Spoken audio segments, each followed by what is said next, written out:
ভাই, তোর বোনজি অনেক সুন্দর ছবি আঁকে।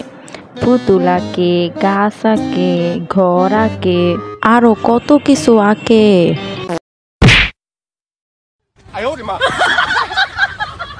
আমার ইসরাতের লেগা বিদেশ থেকে ভালো দামি দেখে একটা ট্যাব পাঠাবি।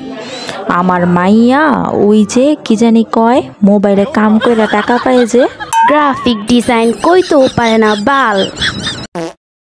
কালকে খুকুগো বাসায় যামো, কাম কাজ শেষ করে রওনা দিমো।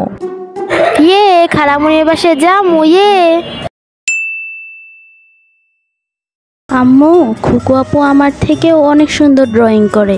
আমি খুকু আপুর মতো ড্রয়িং করতে পারি না। অয় যদি এত পারে, আমার ভাই তো বিদেশি ট্যাবটা অরেই দিব। তুমি খুকির থেকে আঁকা শিক্ষা খুকিকে হারায় দিবা। বিদেশ থেকে ট্যাব আনাইতাছি আমার ইসরাতের লেগা। আমার ইসরাত গ্রাফিক্স ডিজাইনার হইব, তুই কিছুই করতে পারবি না।